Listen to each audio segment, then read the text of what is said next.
إن الحمد لله نحمده ونستعينه ونستغفره ونؤمن به ونتوكل عليه ونعوذ بالله من شرور أنفسنا ومن سيئات أعمالنا من يهده الله فلا مضل له ومن يضلل فلا هادي له وأشهد أن لا إله إلا الله وحده لا شريك له وأشهد أن محمدًا عبده ورسوله أما بعد فإن خير الحديث كتاب الله وخير الهدي هدي محمد صلى الله عليه وسلم وشر الأمور محدثاتها وكل محدثة بدعة وكل بدعة ضلالة وكل ضلالة في النار.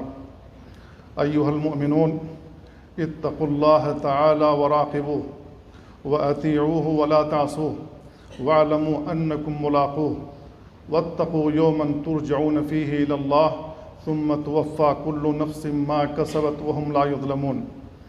عباد الله، من رحمة الله بعباده أن شرع لهم مواسم يستكثرون فيها من الصالحات ويتزودون من القربات، ومن المواسم الفاضلة والأعمال المضاعفة صيام شهر الله المحرم.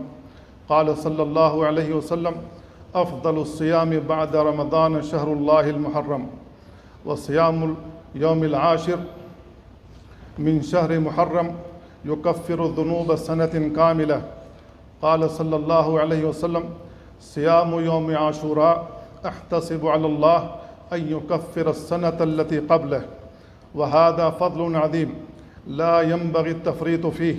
وكان صيام عاشوراء معروفا في الجاهلية، فعن عائشة رضي الله عنها قالت: كان يوم عاشوراء تصومه قريش في الجاهلية، وكان رسول الله صلى الله عليه وسلم يصومه، فلما قدم المدينة صامه وأمر بصيامه، فلما فرض رمضان ترك يوم عاشوراء، فمن شاء صامه ومن شاء تركه. وصيام عاشوراء كان فرضا في أول الهجرة قبل أن يفرض رمضان، حتى إن الأنصار كانوا يصومون فيه صبيانهم. فعن الربيع بنت معوذ رضي الله عنها قالت: أرسل النبي صلى الله عليه وسلم غداة عاشوراء إلى قرى الأنصار: من أصبح مفطرا فليتم بقية يومه، ومن أصبح صائما فليصم. قالت: فكنا نصومه بعد ونصوم صبياننا ونجعل لهم اللعبة من العهن، فإذا بكى أحدهم على الطعام آتيناه ذاك حتى يكون عند الإفطار. ثم زالت فرضية يوم عاشوراء بفرض رمضان. قال صلى الله عليه وسلم: إن عاشوراء يوم من أيام الله، فمن شاء صامه ومن شاء تركه. ويوم عاشوراء هو يوم النصر الذي ينبغي أن يتذكر أهل الإيمان، لأنه اليوم الذي أنجى الله فيه موسى عليه السلام ومن معه من المؤمنين، وأغرق فرعون ومن معه من الكافرين. قال ابن عباس رضي الله عنهما: قدم النبي صلى الله عليه وسلم المدينة فرأى اليهود تصوم يوم عاشوراء، فقال: ما هذا؟ قالوا: هذا يوم صالح، هذا يوم نجى الله بني إسرائيل من عدوهم فصامه موسى. فقال صلى الله عليه وسلم: أنا أحق بموسى منكم، فصامه وأمر بصيامه. وكان حرص النبي صلى الله عليه وسلم على صيام عاشوراء أكثر من حرصه على صيام غيره من الأيام. قال ابن عباس رضي الله عنهما: ما رأيت النبي صلى الله عليه وسلم يتحرى صيام يوم فضله على غيره إلا هذا اليوم، يوم عاشوراء. واليهود قد اتخذوا عاشوراء يوم عيد وصاموه أيضا، فأمر النبي صلى الله عليه وسلم بمخالفتهم بصيام اليوم التاسع معه، لتتميز هذه الأمة من مشابهتهم. قال صلى الله عليه وسلم: لئن بقيت إلى قابل لأصومن التاسع. فأفضل درجات يوم عاشوراء أن يصوم التاسع والعاشر، فإذا عجز عن التاسع فصام الحادي عشر تحققت المخالفة، فإن اقتصر على صوم العاشر وحده نال الأجر المرتب عليه وفاته فضل مخالفة اليهود. ولو صام يوم عاشوراء وعليه قضاء من رمضان فصيامه صحيح. وإذا نوى أن يصوم عاشوراء مع نية قضاء رمضان وبيت النية من الليل أجزأه ذلك وحصل له الأجران، أجر عاشوراء مع أجر القضاء. هذا ما أفتاه ابن عثيمين رحمه الله.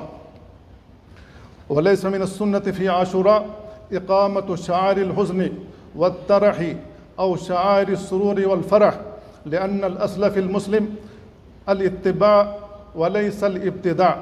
قل إن كنتم تحبون الله فاتبعوني يحببكم الله. قال شيخ الإسلام ابن تيمية رحمه الله: ليس في عاشوراء حديث صحيح غير الصوم، فصوموا يوم عاشوراء وصوموا التاسعة تحريا للسنة وطلبا للأجر ومخالفة لليهود وشكرا لله تعالى على نصر المؤمنين وهلاك الكافرين. وتمت كلمة ربك الحسنى على بني إسرائيل بما صبروا ودمرنا ما كان يصنع فرعون وقومه وما كانوا يعرشون. بارك الله لي ولكم في القرآن العظيم ونفعني وإياكم بما فيه من الآيات والذكر الحكيم.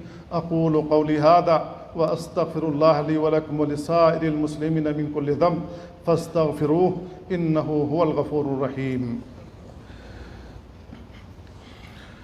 الحمد لله على إحسانه والشكر له على توفيقه وامتنانه، وأشهد أن لا إله إلا الله وأن محمدا عبده ورسوله. أيها المؤمنون، جاء يوم عاشوراء ليقطع البأس من قلوبنا ويبعث الأمل في نفوسنا، فقد جاء ليذكرنا بنصر الله لأوليائه وانتصارهم على أعدائه حين أنجى الله فيه موسى وقومه على أعظم طاغية في التاريخ، وجعل كلمة الذين كفروا السفلى وكلمة الله هي العليا. وعندما استكبر فرعون في أرض الله وأهان عباد الله أخذه الله بأيسر الأسباب وألطف المخلوقات.